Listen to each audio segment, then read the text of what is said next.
Hi there, I'm Luke Belcourt and I'm going to be reading chapter 1 of my new adult LGBT adventure fantasy, Witches of Merchant City, which is about a coven of witches living in Glasgow.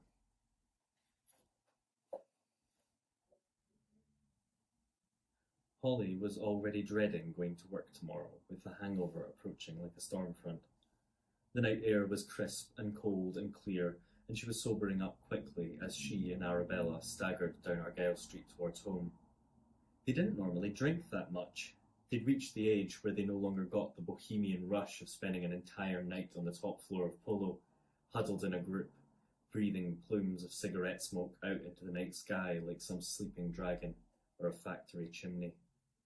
She rattled in her pockets looking for bus fare, knowing her account was probably in the red and she wasn't getting paid until tomorrow. Arabella stopped outside the McDonald's on the crossroads at Union Street, smiling, leaning on a transformer box. She looked that bleary-eyed, blissed-out way when you left the party at just the right time. With her back-combed hair, her frayed skirts, and her willowy legs, she always looked like she was posing for an album cover. "You wantin' food?" Holly asked. "Nah." "Why'd you stop then?" "Just soaking it in." She looked up and down Union Street and back along Argyle Street the way they had come. "You know Argyle Street has a typo in it." "What are you on about?" "It's supposed to be 2 L's, no E. It's a surname. The longest artery in the city centre, and it's had a typo so long that it's just its name now." Holly laughed. Why do you care about this stuff so much?" "Because we walk down it every day. Thousands of people do, charging it up." Holly rolled her eyes. "Could you take a holiday from the ley line shite for 1 day?" Arabella raised a hand in resignation. "Fine." With a Herculean effort, she righted herself and looked the way they were going to walk. "But look," she said, "they split the street in half, jammed a motorway down the middle, and then, for 30 years, they left a bridge hanging over the bypass that goes nowhere." "I blame Thatcher," Holly said. Arabella laughed. "I swear to God," she said, "when the apocalypse finally comes, the portal to hell will open right there, like a fault line in an earthquake." Holly checked the clock on her phone lock screen. "It's running a wee bit late, the apocalypse." Arabella sighed, like she always did when she knew she wasn't getting through. Holly beamed at her. It was the foundation that their friendship had always rested on. Arabella was all fairies and ley lines and chakras, and Holly was steel cap boots, a mullet, and don't fuck with me. "Come on, Samantha Stevens," Holly said, taking her by the arm. "I've got work in." She checked her phone again. 5 hours. Jesus. "I've got a lie in," Arabella said smugly. "Call in sick." "I can't, I'm already on thin." Something collided with her back with a crash. Knocked from her feet, she hit the ground hands first, the cold, wet kiss of the concrete on her palms, at once making them numb, tingling, prickling. Getting to her feet again, she smarted, wringing her hands to try and bring back the feeling. She looked at the back of her legs, the other source of pain.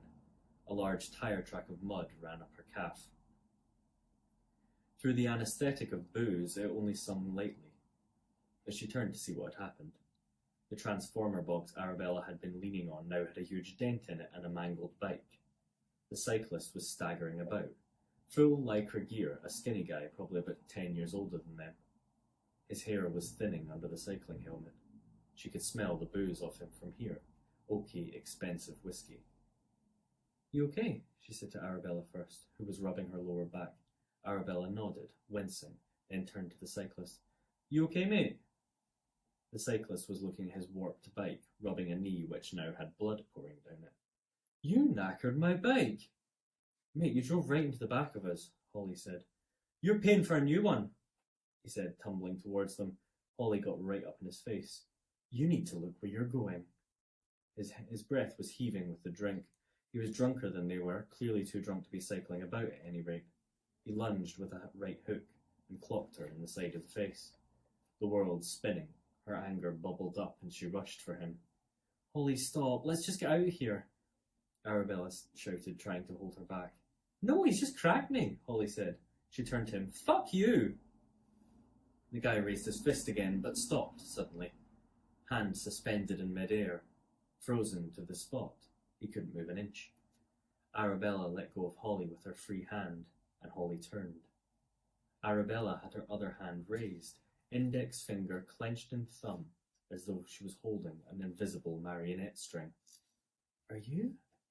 "Let's just go," Arabella said. She looked like she was straining to concentrate. "Okay. How are you doing that?" Holly said. But through the boozy haze she had a weird feeling she already knew. Deja vu was hitting her so hard she was starting to feel queasy, like motion sickness.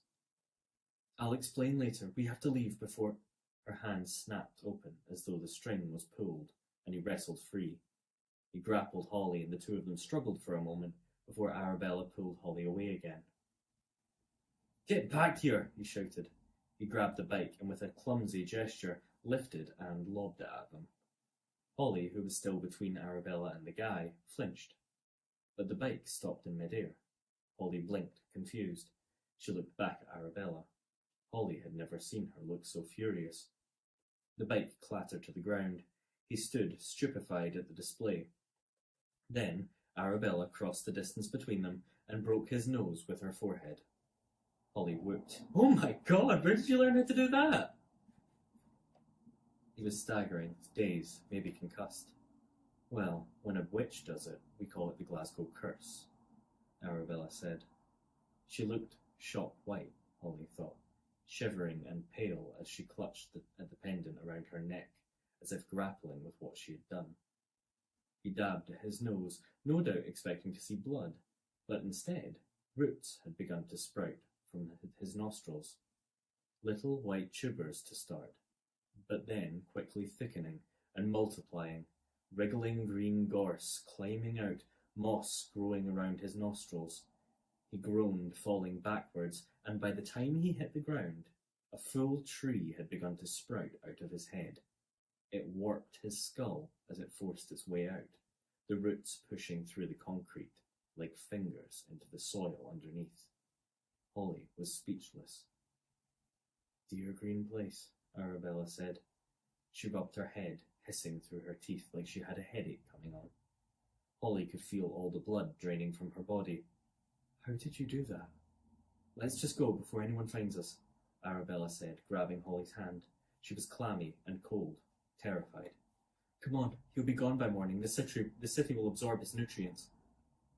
But Holly was transfixed. The tree had embedded itself in the building, growing into the foundations. It was starting to bloom now, gentle green leaves. The man's body jutted out from the base by his neck. "Arabella," Holly said, holding both her friend's arms. "How did you do that?"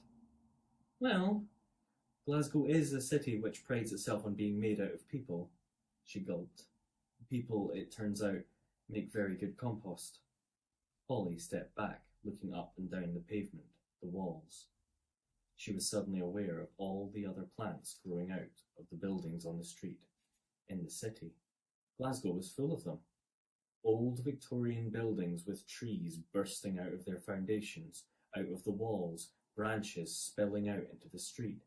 Houses reclaimed by nature, with people still living in them, like squirrels in an old oak. "I don't," Holly said. "And I'm sorry, Holly," Arabella said. Holly's headache was starting to get even worse now, her head pounding like a steel drum, her mouth starting to salivate like she was about to boke. "But I'm afraid I can't let you remember this." Holly turned back to her friend just in time to see her wave her hand through the air, and the next thing she knew, she was waking up in bed with a hangover. And that's chapter 1. Thank you very much for listening.